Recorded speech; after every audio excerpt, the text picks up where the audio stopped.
नमस्कार, स्पोर्ट्स 9 में आप सभी का स्वागत है। मैं हूं शिवेंद्र, मेरे साथ हैं मेरे सहयोगी दीपेश और साथ ही साथ वो स्टेटमेंट या आप कहें वो सोशल मीडिया पोस्ट जो आज हार्दिक पांड्या ने लिखी और बहुत साफ साफ लिखा कि हम यहां एक मकसद से आए हैं। आप जानते हैं भारतीय टीम इस वक्त साउथ अफ्रीका में है, T20 सीरीज खेली जा रही है सूर्य कुमार यादव की कप्तानी में। 4 मैच की सीरीज है। पहला मैच भारतीय टीम ने बहुत ही धमाकेदार अंदाज में जीता था, लेकिन दूसरे मैच में हाथ से बाजी फिसल गई और अब भारतीय टीम तीसरे मैच के लिए पहुंच चुकी है सेंचुरियन, जहां बड़ी मौज मस्ती करते हुए तस्वीरें आई सोशल मीडिया में भारतीय टीम के जाने की। और मौज मस्ती की एक वजह यह भी थी कि संजू सैमसन का बर्थडे था, बीता ही था, तो हुआ कि चलो भाई उनका केक भी कट जाए, उनके साथ थोड़ा सेल्फी वेल्फी खिंचा लें। तो ये सारी मौज मस्ती भी हुई। एक लाइटर नोट पर टीम पहुंच गई है, तैयारियां शुरू हो गई हैं। और अब जो खबर है उसी खबर से बातचीत शुरू करते हैं कि किस तरह से इस तीसरे मैच की इंपॉर्टेंस बढ़ गई है जो बुधवार को खेला जाना है। बुधवार को इंडिया वर्सेस साउथ अफ्रीका तीसरा T20 मैच है, सेंचुरियन में खेला जाएगा। सीरीज का तीसरा मैच, 4 मैच की सीरीज में फिलहाल 1-1 की बराबरी है, यानी जैसा मैंने बताया एक मैच भारत ने जीता था जबकि दूसरा मैच साउथ अफ्रीका ने जीता। और उसके बाद भारतीय समय के मुताबिक मैच शुरू होगा बुधवार रात 8:30 बजे। सबसे पहले मैच के हवाले से ही बात करते हैं और जिस तरह का दूसरे मैच में परफॉर्मेंस रहा दीपेश, जिस तरह से बैटिंग कोलैप्स हुई, मन में एक डर था कि ये मैच तो एक तरफा हार रहे हैं, बड़े अंतर से हार रहे हैं, लेकिन बॉलर्स ने वहां पर आकर कहा कि नहीं, अगर आज का दिन बल्लेबाजों का नहीं था तो हम बाजी ऐसे नहीं कि बिल्कुल लुटा ही देंगे, 10 ओवर या 12 ओवर मैच खत्म हो जाएगा। मैच प्रॉपर 19 ओवर तक गया और मैच में एक गेंदबाज ने तो 5 विकेट भी ले लिए, जिन पर हम आगे बात करेंगे भी। तो बहुत आसानी से मैदान नहीं छोड़ा भारतीय टीम ने। इससे अच्छा पॉजिटिव साइन कुछ हो नहीं सकता। T20 क्रिकेट में हम आसानी से मैदान छोड़ भी नहीं रहे सर, बहुत लंबे समय से। आखिरी बार जब हमने आसानी से मैदान छोड़ा था तो वो था 2022 का T20 वर्ल्ड कप का सेमीफाइनल, जब इंग्लैंड से 10 विकेट से हार के आए थे। उसके बाद रोहित शर्मा ने कह दिया कि we need to change ourselves. मतलब फिर वहीं से जो एक मेंटेलिटी सेट हुई, एक जो जिस तरीके से गेम को हमने चलाना शुरू किया, चाहे ओपनिंग से लेकर शुरुआत से लेकर नीचे तक, जिस तरीके से हम खेले कि हम लड़ेंगे, जो वो ऑस्ट्रेलियन अप्रोच होती है कि जब तक गेम खत्म नहीं हुआ है तब तक हम हारे नहीं हैं, कुछ उसी अप्रोच से टीम इंडिया खेलती हुई आ रही है और उसी स्ट्रीक को कहीं ना कहीं दोबारा से कायम करने की कोशिश कर रहे हैं सूर्य कुमार यादव। 11 मैचों से हम हारे नहीं थे, 12वें में अनफॉर्चुनेटली हार गए। मैं अभी भी कहूंगा कि इंडियन टीम की जीत ही थी, क्योंकि अपने घर में 125 चेज करते हुए साउथ अफ्रीका की टीम एकदम घुटनों पे आ गई थी एक समय पे, अगर उन्हें फास्ट बॉलर्स मारने के लिए नहीं मिलते। तो ये है सर, और इससे डिसअपॉइंटमेंट नहीं मिली होगी, अच्छी बात ये है। वरना आप एक बार अगर डाउन एंड आउट हो जाते हैं ना कि 125 को उन्होंने 12, अब जैसे वो सनराइजर्स हैदराबाद की टीम करती थी 170-75 रन उन्होंने 11 ओवर में चेज कर दिए थे आईपीएल में, तो वहां से फिर बातें मतलब अलग तरीके की होती हैं कि आप तो हारे नहीं हैं, आपको तो जलील किया गया कुछ इस तरीके की। बट ये चीज़ नहीं हुई। अच्छी बात यही है कि एक अच्छा टक्कर वाला मैच देखने को मिला, एक अच्छा कॉम्पिटिटिव क्रिकेट हुआ। 125 में भारतीय टीम जितना बचा सकती थी बचाया भी। मतलब कहने वाली बात यही है, आप चाहे कितना भी जिम्मेदार ठहरा लीजिए अर्शदीप सिंह की गेंदबाजी को, आवेश खान की गेंदबाजी को, लेकिन 125 में जो मिस्टेक का मार्जिन होता है ना वो बड़ा कम होता है और उसमें भारतीय टीम ने अच्छा किया भी।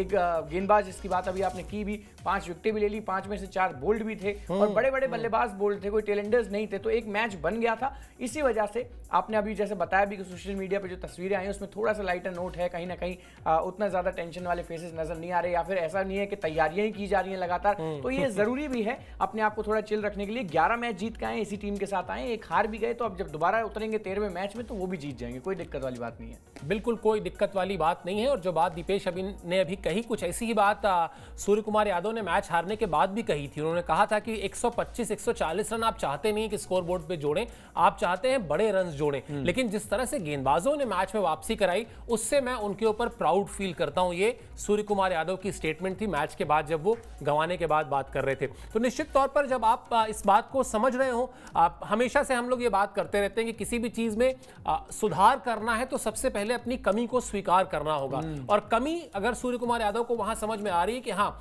गेंदबाजों ने लड़ाई लड़ी लेकिन बल्लेबाजों ने अननेसेसरली खराब शॉट खेल के, गैर जिम्मेदाराना शॉट खेलकर विकेट फेंका है, तो उस गलती में आपको सुधार इस मैच में दिखाई देगा। ऐसी उम्मीद हम सभी की हो। चलिए, खैर थोड़ी सी संभावना वहां पर बारिश की है, तो आपको मौसम की रिपोर्ट और पिच रिपोर्ट दोनों बता देते हैं, क्योंकि अपने शो में हमेशा हम कोशिश यही करते हैं कि आपको मैच से जुड़े हर पहलू पर जानकारी दें। मैच के दौरान हल्की बारिश हो सकती है, निराश मत होइएगा क्योंकि बहुत ज्यादा बारिश के कोई चांसेस नहीं है। 20% बारिश की संभावना है। 20 डिग्री के आसपास तापमान रहेगा, यानी अच्छा तापमान रहेगा मैच के दौरान। और उसके अलावा तेज गेंदबाजों को विकेट पे मदद मिलेगी सेंचुरियन की। लेकिन अच्छी बात यह है कि स्पिनर्स को भी चूंकि वहां पर बाउंस मिलेगा, इसलिए स्पिनर्स भी ऐसा नहीं है कि सीन से बाहर रहेंगे या सीन से बिल्कुल ही आप उनको रूल आउट कर सकते हैं। अच्छी बात यह कुल मिला जुलाकर सबके लिए कुछ ना कुछ रहेगा। और आज की तारीख में जब इस तरह का विकेट मिलता है तो किसी का भी चेहरा ना वो उदास नहीं होता। बल्लेबाज को लगता है हमारे लिए भी अच्छा है, क्योंकि वो उनके शॉट्स अच्छे आएंगे जब बाउंस होगी। तेज गेंदबाज को लगता है चलो यार बाउंस मिल रहा है, कुछ तो मुझे मिल रहा है, वरना T20 में फास्ट बॉलर्स वैसे ही बेचारे बड़े दबे कुचले से फील करते हैं, अक्सर पिटाई हो रही होती है उनकी। स्पिनर्स के लिए भी अच्छा चांस है, क्योंकि उनको हो सकता है उतना स्पिन ना मिले, उतना टर्न ना मिले, लेकिन बाउंस मिलेगा तो आप अपने वेरिएशन से परेशान कर सकते हैं। कुल मिला जुलाकर एक अभी से यह कहा जा सकता है कि एक अच्छा मैच देखने को मिलना चाहिए। बिल्कुल मिलना चाहिए सर। आपने सारी वैसे जो टेक्निकल चीज़ें वो बताई दी हैं कि सेंचुरियन का मैदान है। अगर बल्लेबाज ये सोचेंगे कि गेंद भाई अच्छा, फास्ट बॉलर्स के लिए अच्छा मदद मिलेगी, जितना फास्ट बॉलर्स को मदद मिलेगी आपके बैट पे गेंद उतनी अच्छी आएगी। बैट पे गेंद अच्छी आएगी तो आप अपने शॉट हैं वो फुल फ्लो में खेल सकते हैं। दिमाग में एक चीज़ नहीं रहेगी कि गेंद रुक के आएगा किसी पैच से, तो ऐसा कुछ नहीं है। अब सर ने दूसरी चीज़ भी बता दी कि भाई फास्ट बॉलर्स को भी वहाँ मदद मिलेगी, क्योंकि चलो कुछ तो है भाई, मेरी तेज़ गेंदबाजी को वहाँ कुछ तो इज्जत मिलेगी। मैं बाउंसर पटकूंगा, हिट द डेक वाली बॉलिंग करूंगा तो बल्लेबाज थोड़ा बहुत तो परेशान होगा। स्पिनर्स के लिए तो खैर वरुण चक्रवर्ती जिस तरीके की फॉर्म में है वो किसी भी विकेट पे फिलहाल वेरिएशन से अपनी टर्न भी ढूंढ ले रहे हैं, कमाल भी करते रहे हैं। घास वाली विकेट पे भी, पिछली विकेट पे साउथ अफ्रीका के तेज गेंदबाज जहां चल रहे थे वहां हमारे एक लड़के ने इतने अच्छे गेंद को घुमाया कि भाई सब चौंके के, तो स्पिनर्स का विकेट है। तो ये एक अच्छा मैच, एक कंप्लीट मैच आपको देखने को मिलेगा। और मतलब काफ़ी इंटरेस्टिंग भी मैच है, क्योंकि जो टीम ये मैच जीत जाएगी कम से कम इतना कंफर्म कर लेगी कि हम ये जो सीरीज है इसे हार तो नहीं रहे। एटलीस्ट मतलब 2-1 की बढ़त मिल जाएगी, चाहे वो साउथ अफ्रीकी टीम हो या इंडियन टीम हो। जो भी टीम यहाँ से ये मैच जीतेगी, एक बात तय है कि अब ये सीरीज उनके हाथ से तो नहीं निकलेगी।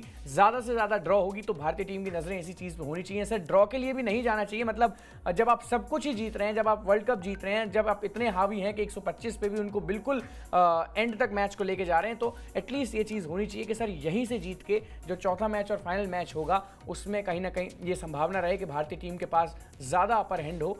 ऐसा ना हो कि हम अगला मैच हार जाएं फिर हम सीरीज़ बचाने के लिए जाएं। सीरीज़ बचाना थोड़ा ख़राब होता है। ऑलरेडी ये जो न्यूजीलैंड वाली सीरीज़ थी इसने बड़ा दुख दर्द दिया है। तो कोशिश यही रहेगी कि चलिए कोई नहीं, टेस्ट फॉर्मेट नहीं तो T20 से तो कुछ। और वो जो आप लगातार एक बात कहते हैं, आप कई बार सर ओलंपिक्स से भी कनेक्ट कर देते हैं कि भाई नीरज चोपड़ा ने मेडल जीता तो भारतीय टीम के मन में भी एक चीज़ आती होगी कि भाई वो इतने दूर जाके जीत रहे हैं तो हम क्यों ना जीतें। तो अगर T20 सीरीज़ जीतेंगे तो उसके बाद जो BGT का मेन मैच शुरू होना पर्थ में 22 नवंबर से, एक मोराल उस टीम को भी कहीं ना कहीं उसका भी बूस्ट होगा कि हाँ भाई हमारी T20 साइड ने अच्छा किया था, हमारी भी ड्यूटी बनती है यहाँ से अच्छा करना। बिल्कुल। और वो आत्मविश्वास ना पास ऑन होता है। वो ये खिलाड़ी ऐसा नहीं है, ये खिलाड़ी साल के 6 महीने तो साथ में ही रहते हैं। ये तो हमारे पास इतनी स्ट्रेंथ हो गई है कि आज T20 टीम एक अलग खेल रही है और पूरी की पूरी प्रॉपर एक टेस्ट टीम अलग खेलने के लिए गई हुई है ऑस्ट्रेलिया। वरना ये खिलाड़ी आपस में साल भर साथ में रहते हैं, बहुत कनेक्टेड रहते हैं, आपस में एक दूसरे से बातचीत करते हैं। तो निश्चित तौर पर जो बात दीपेश कह रहे हैं कि अगर यहां पर आप T20 सीरीज जीतते हैं तो उसका आत्मविश्वास वहां ऑस्ट्रेलिया में भी जाएगा ही जाएगा। और दूसरी बात जो बात दीपेश ने कही कि यहीं पर जीत लें ताकि ये डर खत्म हो जाए कि हम हार जाएंगे। और यकीन मानिए, आप अपने आप से पूछिए, जिस दिन आप किसी ऐसी परीक्षा में जा रहे होते हैं जहां आपको ये पता होता है कि आप फेल नहीं हो सकते हैं, उस समय आपका आत्मविश्वास अलग लेवल पर होता है। तो अगर यहां पर तीसरा मैच जीतकर अपनी स्थिति भारतीय टीम ने ऐसी कर ली कि उसके जहन में आ गया कि अब हम हारेंगे नहीं सीरीज, तो चौथा मैच आप यकीन मानिए कि वो साउथ अफ्रीका से कम 20% ज्यादा आगे से शुरू करेगी, यानी 20% ज्यादा जीतने के चांसेस उसके होंगे। चलिए, आपको पिच रिपोर्ट बताया, वेदर रिपोर्ट भी बता दी, इस मैदान के बारे में भी थोड़ा सा बता देते हैं। अब तक 14 T20 मैच इस मैदान पर खेले गए हैं और 14 मैचेस में से 7 मैचेस जीते हैं उस टीम ने जिसने बाद में बल्लेबाजी की है। और इस मैदान पर भारतीय टीम ने सिर्फ एक T20 मैच खेला है। वो T20 मैच खेले हुए 6 साल हो गए लगभग। 2018 में खेला था, विराट कोहली तब कप्तान हुआ करते थे और दक्षिण अफ्रीका ने उस मैच में 6 विकेट से भारत को हरा दिया था, जबकि भारत ने ठीक ठाक स्कोर बनाया था। तो यहां पर थोड़ा सा सब कुछ करें। देखिए, हम लोग भी और साथ ही साथ दीपेश कहना चाहिए जो भारतीय क्रिकेट टीम के फैंस हैं ना, वो भी काफी मैच्योर हुए। अब से पहले क्या होता था, मतलब कुछ साल पहले तक, 10 साल पहले तक कह सकते हैं, 8 साल पहले तक कह सकते हैं, जब अगर टीम हारी है और किसी खिलाड़ी के चेहरे पर थोड़ा सा मुस्कान दिख जाए ना, इस पे भी ट्रोलिंग शब्द नया है लेकिन ट्रोलिंग तब भी होती थी। वो उस तरह का एक शब्द नहीं था ट्रोलिंग, तो होता क्या था, लोग कहते थे बताओ बड़ा ही बेशर्म खिलाड़ी है, हार भी गए और फिर भी हंस रहे हैं। लेकिन अब कम से कम फैंस इतने मैच्योर हैं कि उनको पता है कि यार ये वो खिलाड़ी हैं जो जीत हार ये सब पचाना जानते हैं। अगर ये आज भाई वर्ल्ड चैंपियन टीम है, भूलना नहीं चाहिए, नंबर 1 टीम है, टीम का कप्तान बहुत ही शानदार खिलाड़ी है, साल में 11 महीने मेरे ख्याल से नंबर 1 बल्लेबाज वो रहते हैं T20 रैंकिंग्स में। तो इस टीम को फर्क नहीं पड़ता, ये बात सच है। लेकिन हाँ ये भी है कि अपनी साख के लिए जरूरी है कि आप मेजबान टीम से हमेशा सतर्क रहें और उस तरह के शॉट्स ना खेलें जैसे शॉट्स पिछले मैच में खेले गए। और ये जो आपने एक टर्म यूज किया hit the deck, Abhishek Sharma को तो हिट द डेक मतलब उनको तो एक तरीके से कह के आउट किया कि देखो हाँ, तो वो उस तरह की कमजोरी से बचना होगा। बिल्कुल सही बात है सर। अब एक मतलब आप एक स्टेज पे जब पहुंच जाते हैं ना, जब तय हो जाता है कि हाँ भाई आप वर्ल्ड चैंपियन टीम बन चुके हैं, बहुत बड़े ओहदे पे जब आप पहुंच जाते हैं तो उस चीज़ को मेंटेन करना बेहद जरूरी है। नंबर 1 पे कई बार कोई टीम पहुंच जाती है लेकिन वहाँ बने रहना इज अ डिफरेंट थिंग। मतलब सूर्य कुमार यादव इतने, जैसा सर ने बताया अभी कि साल के 12 में से 11 महीने तो भाई कम से कम नंबर 1 पे रहते हैं, क्योंकि कंसिस्टेंसी है, उस फॉर्मेट को अपना मानते हैं, उस फॉर्मेट को समझते हैं और उसी तरीके का खेलते हैं। लेकिन एक समस्या ये भी है, अब पिच रिपोर्ट्स में अभी एक बात सामने आई कि फास्ट बॉलर्स को अच्छा मदद मिलेगा, बाउंस बड़ा अच्छा है, बाउंस इतना अच्छा है कि स्पिनर्स भी यहाँ से कहीं ना कहीं थोड़ा मतलब फ़ायदा उठा सकते हैं। तो ऐसे में 2 मुश्किलें तो आपके लिए शुरू से ही खड़ी हो गई। जो भी आपकी टीम में तेज़ गेंदबाजी में बाउंसर खेलने में थोड़े हिचकिचाते हैं, बॉडी लाइन पे खेलने में थोड़े हिचकिचाते हैं, अब सामने से जब आप खेलेंगे गैराल कोइत्जे को, उनकी तो गेंदबाजी हिट द डेक की है, वो स्विंग और सीम वाली गेंदबाजी नहीं है, वो तो पटकते हैं गेंद को, जितना होगा बॉडी के आसपास आपको परेशान करेंगे, हेलमेट के आसपास आपको परेशान करेंगे और ज़्यादा मौके होते नहीं हैं। ये बात बड़ी अच्छी किसी ने कही है कि 3 गेंदें होती हैं, बल्लेबाज के पास 3 छक्के वो मार सकता है, गेंदबाज को थोड़ा सा मतलब बैकफुट पे ला सकता है, लेकिन गेंदबाज की एक सही गेंद और आप फिर वो 18 रन किसी काम के रहते नहीं है जब, और ये ओपनिंग में तो थोड़ा और ज़्यादा इंपॉर्टेंट हो जाता है, वो भी एक ऐसे बल्लेबाज के लिए जिसको सिर्फ मार के खेलना आता है। अभिषेक शर्मा की हम बात कर रहे हैं, एक ऑड बॉल और आपका विकेट चला जाएगा, और फिर इतने प्रेशर में कि पिछली 10 पारियों में से अगर उस सेंचुरी को निकाल दे तो भैया 2.5 का आंकड़ा 6 बार पार नहीं किया, 2 बार किया तो वो 11 ही रन हुए। तो एक बड़ी समस्या इनके सामने है, कहीं ना कहीं इनके करियर को लेकर भी टेंशन रहेगी। वो एक सेंचुरी से आप टीम इंडिया में जगह नहीं बना सकते। ये तो एक ऐसा स्क्वाड है, एक ऐसा कॉम्पिटिशन इस टीम में कि 300 बनाने वाला बल्लेबाज एक दिन में वो टीम से बाहर हो गया था बहुत लंबे समय तक, और अभी तक भी वापस ना आए। तो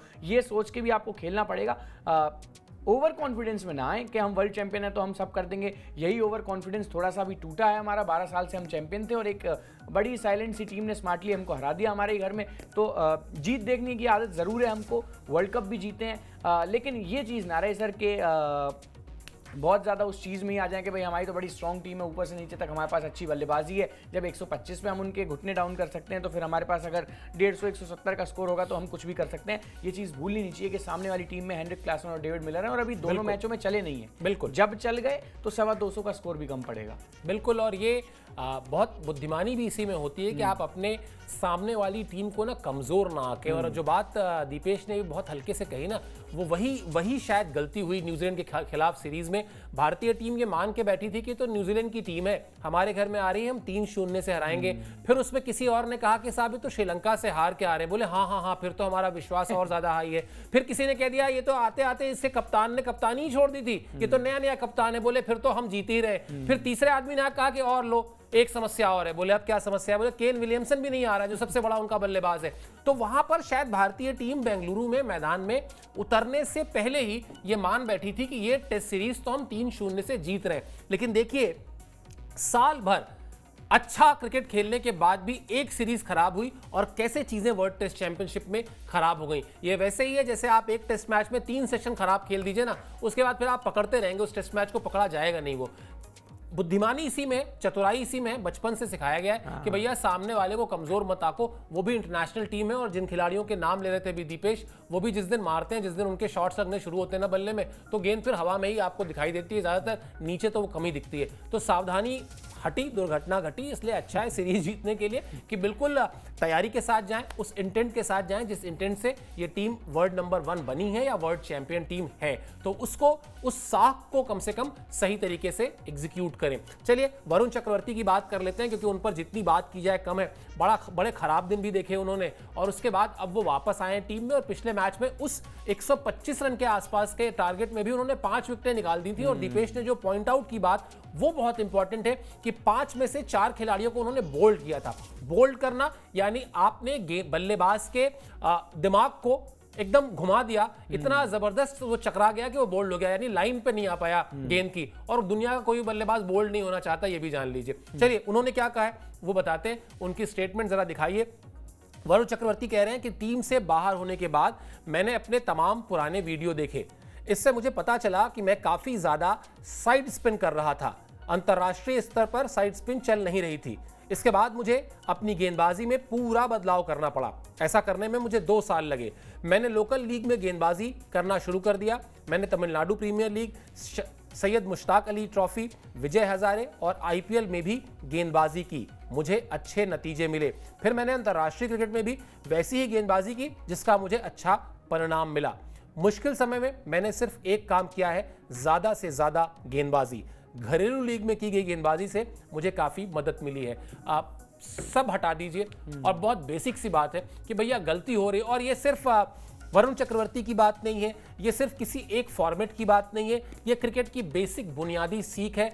अगर गलती कर रहे हो वापस नेट्स में जाओ, जितना मैच में ओवर करते हो उससे 4 गुने ओवर कर लो, या उससे जितनी देर मैच में बैटिंग करना चाहते हो उससे 4 गुने नेट्स में समय बिता लो, अपने आप चीजें ठीक हो जाती हैं। इसका कोई शॉर्टकट नहीं है। शॉर्टकट तो क्रिकेट में सर कहीं से कहीं तक बिल्कुल नहीं है, वरना सचिन तेंदुलकर जैसा दिग्गज इतना टाइम, मतलब चाहे बारिश हो चाहे कुछ भी हो, नेट्स नहीं छोड़ते थे, लगातार परफॉर्मेंस करते थे। गीली विकेट पे जब बल्लेबाजी आपको करनी होती तो उसके लिए भी अलग से तैयारी करते थे। तो जब इतना बड़ा लेजेंड ये कर सकता है तो ये तो सीधी बात है, अगर आपको बेस्ट बनना है तो उसके लिए आपको रोज तैयारी करनी होगी। अब विराट कोहली ऐसा तो नहीं है कि अपने करियर के 2-4 साल जिम गए, उसके बाद तो फिर उन्होंने भाई मेरे तो अब रन आने शुरू हो गए तो कोई दिक्कत वाली बात नहीं है, ऐसा नहीं है। आज 36 के हो गए तो भी पूरा टाइम जिम में, नेट्स में लगातार व्यतीत करते हैं ताकि बने रहें, जो उन्होंने अपना स्टैंडर्ड क्रिएट किया उस पर लगातार अड़े रहें, उस पर बने रहें, तब जाके वो विराट कोहली कहलाएं। और यही बात अब वरुण चक्रवर्ती को लेकर है।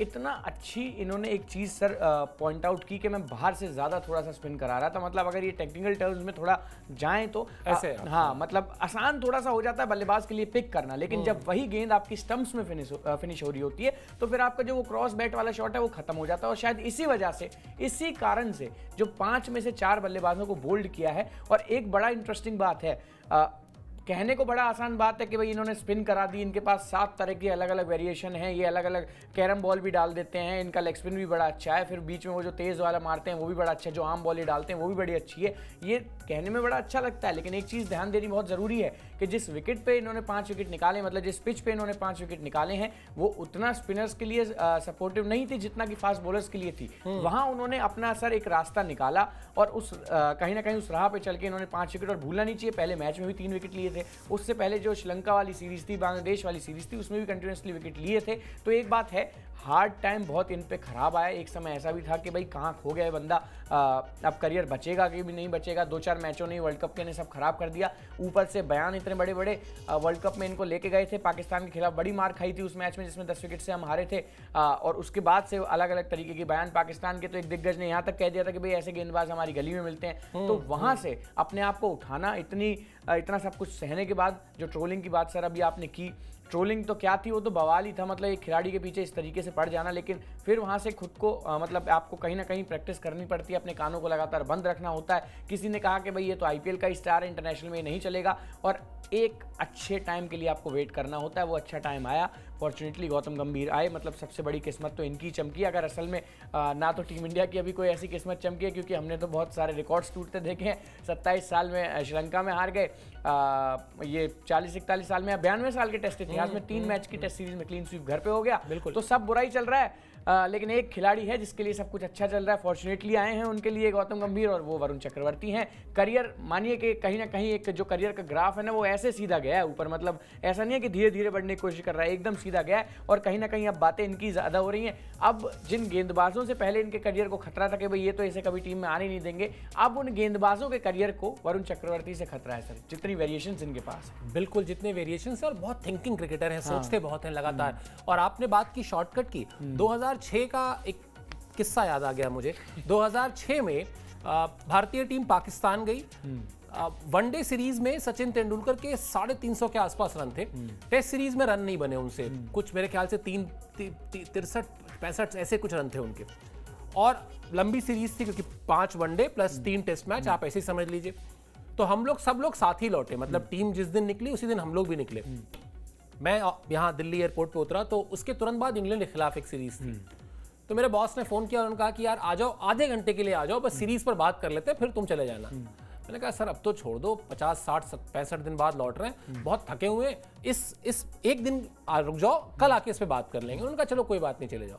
अगले दिन सुबह जो मुझे किसी से मैं बात कर रहा था बॉम्बे में, तो पता चला कि अगले दिन सुबह सचिन तेंदुलकर वहां नेट्स करने पहुंचे हुए थे, जबकि वो भी खेल के ही आए थे। तो ये फर्क होता है, ये शॉर्टकट ना होना या अपनी कमिटमेंट का फर्क होता है। और इसीलिए शायद बड़ा खिलाड़ी बनना, महान खिलाड़ी बनना, ये सब बहुत अलग अलग स्टेज हैं। आपका मैच विनर बनना, आपका चैंपियन बनना, सबसे पहले आपको वो समझना होता है कि इस खेल में जो दीपेश ने कहा शॉर्टकट नहीं है, आपको मेहनत ही करनी पड़ेगी। मेहनत का कोई और, जैसे अनुभव का कोई और तोड़ नहीं है ना, कि आप कहीं से जाके कह नहीं सकते कि भैया जरा मुझे 4 साल का अनुभव देना, ये लो मैंने पैसे दे दिए तुमको, नहीं हो सकता। वैसे ही आप ये नहीं कह सकते कि मेरे बदले में तुम मेहनत कर लेना, जरा मेरा काम हो जाएगा, ऐसा नहीं हो सकता।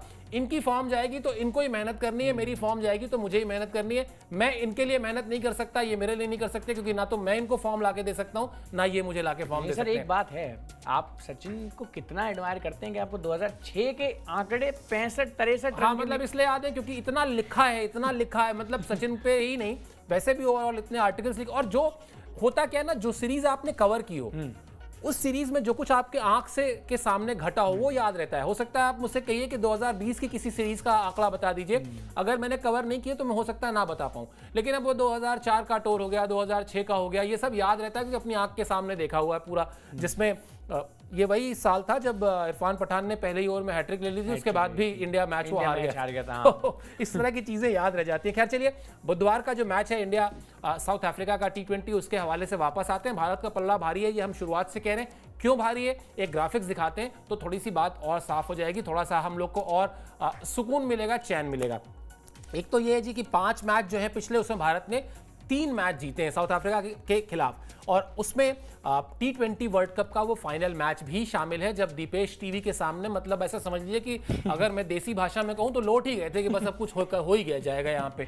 और उसके अलावा जो 3 मैचेस भारत ने हराए हैं साउथ अफ्रीका को, उसमें जीत और हार का अंतर बहुत इंपॉर्टेंट है, वो समझ लीजिए। भारत ने 106 रन से मैच जीता है, 7 रन से तो खैर वो फाइनल ही जीता था, इसलिए वो तो याद रहेगा ही रहेगा। उसके अलावा 61 रन से मैच जीता है, तो 61 रन की जीत और 106 रन की जीत, एक मार्जिन को समझिए। और फिर वर्ल्ड कप के फाइनल में तो 7 रन की जीत, क्या अगर 0.7 रन की भी कोई जीत होती तो जीत ही होती है। तो इस लिहाज से भी कहा जा सकता है कि भारतीय टीम वेल प्रिपेयर्ड है। भारतीय टीम की इस वक्त जिस तरह की साख है, उस साख के हिसाब से भी, और फिर वही बात जो थोड़ी देर पहले हम लोग कर रहे थे कि अगर ये सीरीज जीतते हैं तो इस सीरीज के पॉजिटिव्स जो हैं वो यहाँ से साउथ अफ्रीका से ऑस्ट्रेलिया भी जाएंगे, वहाँ भी लगेगा कि हाँ, अगर हमारी T20 टीम अपने घर से बाहर जाकर, यहाँ इंपॉर्टेंट बात ये भी है, अगर अपने घर में जीत रहे होते तो शायद बात अलग थी, लेकिन अगर साउथ अफ्रीका में जाकर साउथ अफ्रीका को T20 टीम में, T20 सीरीज में हम हरा सकते हैं, तो ऑस्ट्रेलिया में ऑस्ट्रेलिया को आकर क्यों नहीं हरा सकते, और वो काम क्यों नहीं कर सकते जो हमने ऑलरेडी पहले किया हुआ, 1 दशक से हमारे पास है वो ट्रॉफी। बिल्कुल सर, हमारे पास है वो ट्रॉफी और लगातार अच्छा काम कर भी रही है टीम इंडिया। और अभी आपने जैसे वर्ल्ड कप फाइनल का बात की, एक चीज़ है सर, कुछ ही दिन बाकी है, मोटा मोटे 1 हफ्ता बाकी है, जब 19 नवंबर की तारीख आएगी। एक तो जो वर्ल्ड कप फाइनल से जुड़ी कुछ अच्छी यादें हैं ना, कुछ खराब इतनी है कि, और सोशल मीडिया की सर इतनी आदत पड़ी हुई है कि लगातार जब स्क्रॉल करेंगे 19 तारीख के, आ ही जाता है वो बार बार वो रोहित शर्मा का वो रोता हुआ चेहरा और वो सब कुछ, ये सब चीज़ देख के अब ये थोड़ा बुरा तो लगता है, बट ठीक है, इसी टीम को जिसके खिलाफ सीरीज खेल रहे हैं, इन्हीं को फाइनल में हरा के, और जो अभी आपने बात की, अब चाहे वो आधे रन की जीत हो या फिर फाइनल ड्रॉ ही हो गया हो, सुपर ओवर भी ड्रॉ हो गया, उसके बाद भी इंग्लैंड की टीम बाउंड्री काउंट पे जीत गई थी, तो चैंपियन है बिल्कुल। और हम तो जीते हैं पूरे आंकड़े के साथ, कोई रन में हमने छेड़ाखानी नहीं करी, वो भी एक हारा हुआ ही फाइनल था जो हमने कहीं ना कहीं निकाल लिया और अच्छा रहा, जीत गए, वरना आज पता नहीं क्या बात कर रहे होते कि यही साउथ अफ्रीका की टीम थी जिसने दुख दिया था फाइनल में। मतलब सर सोच के भी थोड़ा खराब लगता है, बट हाँ, सूर्य कुमार यादव वो जो कैच पकड़ा था उसके बाद वो फाइनल जीते थे, बहुत वो तो अच्छी तरीके से जानते हैं। और ऐसे मैचेस में के जो 2-3 खिलाड़ी हैं हमारे पास, जैसे हार्दिक पांड्या हैं, सूर्य कुमार यादव हैं, अर्शदीप सिंह हैं, उनको लेके तो खैर ये जो ये सीरीज़ है उतना सीरियसली इसको ले भी नहीं रहे होंगे। उनको ये समझ में आता होगा कि जीतना कैसे, किस तरीके से साउथ अफ्रीका को टैकल करना है, क्या उनकी कमजोरी है, क्या ताकत है।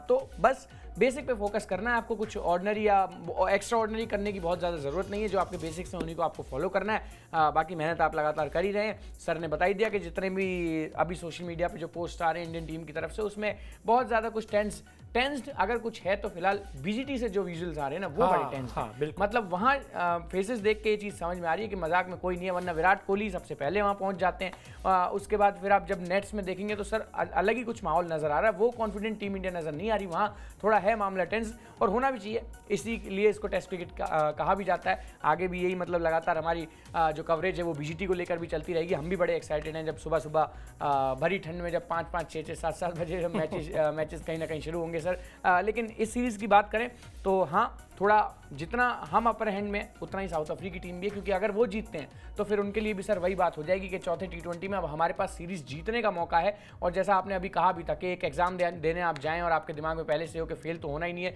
तो कॉन्फिडेंस किस अलग लेवल का होता है। या फिर थोड़ा सा क्रिकेटिंग टर्म्स में भी समझे, जब आप किसी ICC टूर्नामेंट के ग्रुप स्टेज में होते हैं और ऑलरेडी क्वालिफाई कर चुके होते हैं सेमीफाइनल के लिए, तो बड़े आराम से जो आपके बचे हुए लीग मैचेस हैं उन्हें ढील में आप ले लेते हैं, कोई टेंशन वाली बात नहीं। कुछ ऐसी सिचुएशन है ये तीसरे T20 के ऊपर, मतलब जो मेन मैच है, मतलब असल में चौथा मैच वैसे मेन होना चाहिए, बट स्टिल मेरे लिए जो मेन मैच है वो तीसरा है, क्योंकि जो टीम जीतेगी वो डेफिनेटली इस सीरीज को जीतने जाएगी और फिर चौथे T20 में उसका कॉन्फिडेंस अलग लेवल का होगा। बिल्कुल, क्योंकि उसके पास वही आत्मविश्वास, वही भरोसा होगा कि अब हम सीरीज हार नहीं सकते हैं, और ये बहुत बड़ा भरोसा होता है। आप अपनी ज़िंदगी किसी भी कसौटी पे इसको आजमा के देख लीजिए, जब आपको ये पता होता है ना कि हम हारेंगे नहीं, तो फिर आप अलग तरीके से खेलते हैं। वही भारतीय टीम को हासिल करना है भरोसा, तो उसके लिए ये मैच जीतना होगा। और निश्चित तौर पर इस मैच से जुड़ी जो कवरेज है, अभी जब भारतीय टीम प्रैक्टिस करेगी, मैदान में उतरेगी, उसकी भी जो चीज़ें होंगी उसको भी लेकर हम हाजिर होंगे, आपको अपडेट ज़रूर करेंगे।